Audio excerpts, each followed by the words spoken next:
I can't remember any particular details of early convoys. We lost odd ships, but mostly we got the ships to Russia until Convoy PQ17, which is a well-known, ill-fated convoy. We were... It was quite a well-organised convoy. We had quite a big escort, bigger than one usually had on a convoy of that nature. Quite 2 or 3 destroyers, quite a few corvettes, and with Captain Jackie Broom in HMS Keppel as the senior officer of the escort.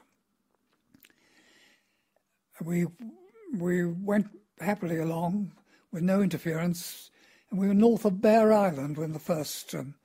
Bear Island is just a rocky crop in the middle of nowhere on the way to Murmansk. We were north of Bear Island when the Germans first presumably detected that the convoy was there, and we were bombed fairly heavily. And this was interesting because a huge number of bombers. I seem to remember counting 41 of them as they popped over the horizon. But my memory may be wrong here. That may have been Convoy PQ18, where the equivalent numbers went for us there. But these bombers came in there, and they did hit 3 ships on this occasion. But we were rather pleased with ourselves because we'd knocked a few down, and the convoy was fairly intact after such a heavy raid, we thought. And actually, it's interesting, our tails were up. We thought no doubt we thought we'd get this convoy all right to Murmansk.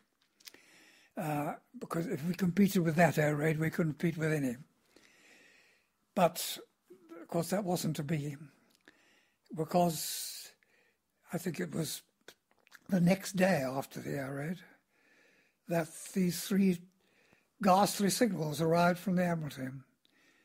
And the 3, I've now in my mind forgotten the succession of them, but they were like sort of something burning in your hand. One said that the cruiser escorts were to retire to the west at high speed. The second said the convoy was to disperse. And then the third one came along, seemed to us rather unnecessary, saying the convoy was to scatter. And we had these in our hands. I was on the bridge with the captain and the navigating officer as these signals came through, and I was actual signals officer, so I was dealing with them and bringing them up to the captain. And we simply couldn't understand it.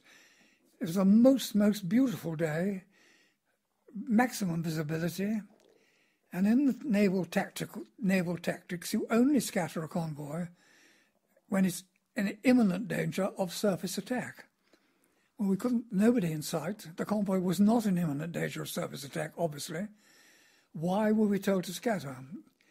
And the only reason we could be told to scatter, we deduced, was that Tirpitz, or whatever else, had come out, certain Tirpitz had come out from the North Norwegian fjords.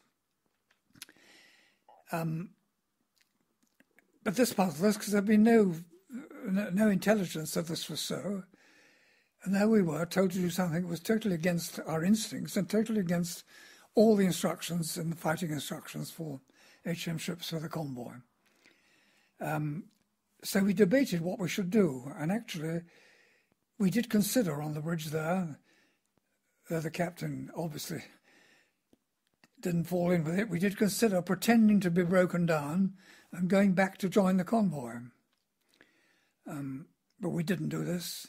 And we steamed away with the rest of the destroyers to the west at high speed, leaving the convoy behind.